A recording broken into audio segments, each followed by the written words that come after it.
If someone were to ask me what is one of the most poorly aged albums I've heard, I'd refer them to Even in the Quietest Moments by Supertramp.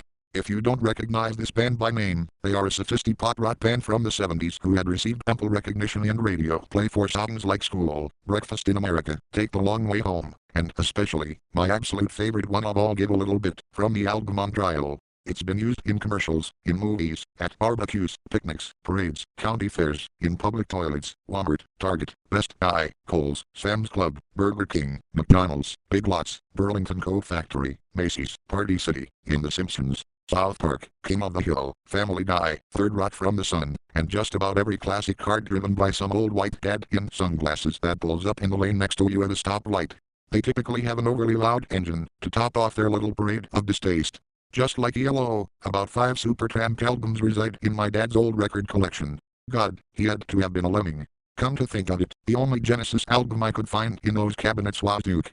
I've never listened to that album, but I know I have no reason to, and I can't be missing out on much.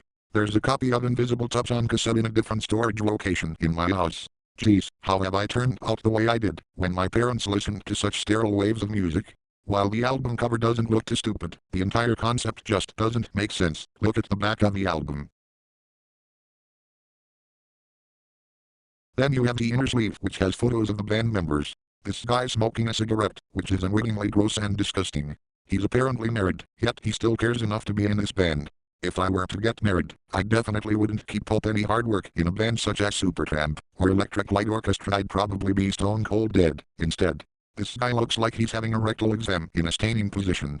I don't see any smoke shooting out from his mouth, but I guess he's smoking too. Loser. This guy is too close to the front of the picture. It just feels like a really stupid place to insert a picture of him staring so short and unaware. He looks like a whiny bitch fucking asshole. In back of him, this guy displays a stark contrast in temperament. The smiling with the head cocked is irritating and stupid, as if Supertramp have achieved the transcendence of their other English progressive rock competitors. The suspenders are dopey and out of touch looking, yet not as bad as the previous guy's light blue blazer jacket. Yuck. This guy is tossing a cyclist helmet into the air. Why this photo intrusion with the motorcycle helmet? Are we supposed to be interested that he rides a motorcycle? He's clearly pompous about it, since he's not even facing the camera.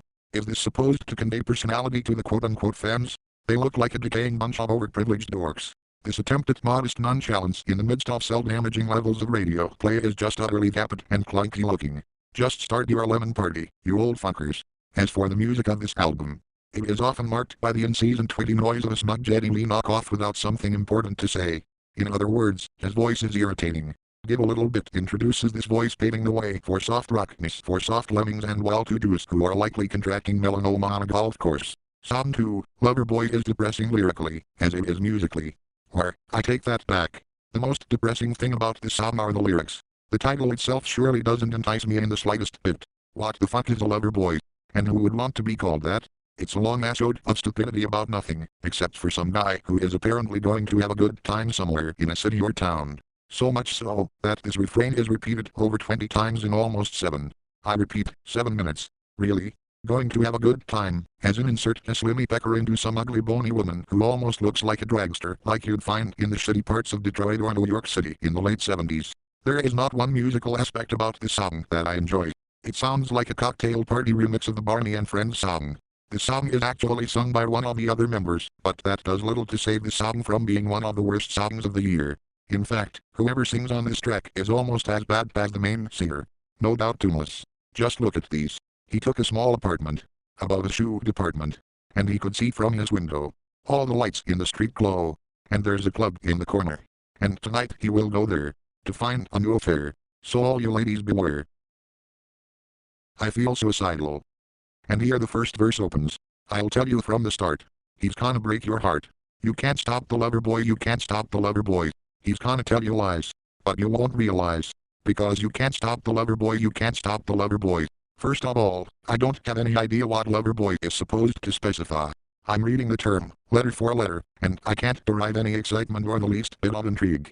I'm certain the singer isn't singing about himself in the third person. I suppose through all the vague assertions being stated, this asshole can manage to pick up some decent ass. And he's an ass about it. But still, why does our singer care so fucking much? The aforementioned verse about him getting an apartment over a shoe department leaves me so restlessly anxious to take the damn album off of the turntable and put on something good, like Tangerine Dream's soundtrack for Thief. Meanwhile, as this guy is making awful wailing sounds, the Barney Lounge music ensues and there's this twinkling synthesizer in the background, like it's a great big revelation/field of great alchemy and sorcery. The third song, the title track, is just as long as Loverboy, and just as slow and repetitive. I had to fight to not doze off, as it made its blood. As side one was completing, the lack of resonance resumed and I could only recognize just how painstakingly boring it all is. How inconsequential all the instrumentation layers are, since all the leads are simplistic and have this out-of-touch retro machismo slur through them. It's poor man's prog.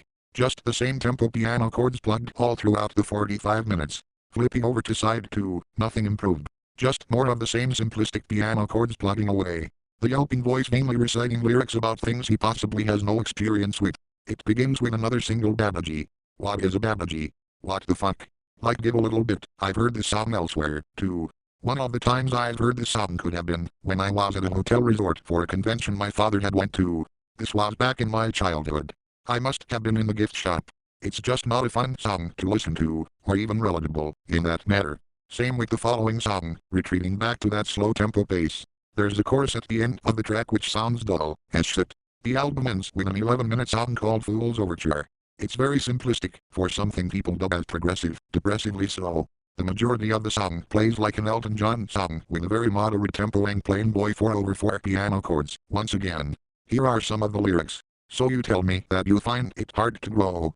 Well I know. And you tell me that you've many seeds to sow. Well I know. Can you hear what I'm saying? Can you see the parts that I'm playing? Holy man, rocker man, come on, Queenie. Joker man, Spider man, blue-eyed meanie. So you found your solution. What will be your last contribution? Lit it up, rip it up, life so lazy. Give it out, dish it out, let's go crazy. Yeah. I don't even think they would have realized how imaginative these lyrics are. If there were some halfway decent lyrics, perhaps he would be singing better. It doesn't pick up until 8 minutes in, then fades out, somewhat unexpectedly. It's all so yippy and inoffensive and rather generalized. There's no edge to it. It's structurally bare, awry, and leaves you hanging. Just listen to a 10-minute song from a different band like Genesis, yes, King Crimson, Opeth, or Tool and you will hear what I mean when I say this song's structure isn't balanced. Overture is in the title, meaning introduction to another musical segment, but this is where the album ends. If it's supposed to mean something metaphorically, beyond music, then I'm afraid I'm too busy keeping my ears peeled for a high point in the music to take your philosophical proposition as valid. Oh, those feeble-minded masses who thought songs like this, and Bohemian Rhapsody were musical masterpieces in those days, unaware of who weren't the focus of the mass marketers in 1977. Worst of all, there's nothing that it can do to alleviate the boredom that results from listening to it, and or any of the other songs in this album. The music is very dated, yet there's still a market for this band. I've actually overheard people at my school say they like this band. I'd like to know what's going on in their mind, if they are being honest, or just bullshitting each other. I hope I never hear this fucking album again. I still feel drained of life after having heard this album.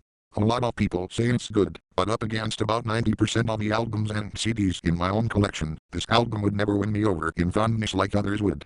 That includes ambient and new age albums. Overall, even in the quietest moments single rival, as a pile of shit is none other than the shit crown, Electric Light Orchestra's Out of the Blue. Also released in 1977. Have a nice fucking day.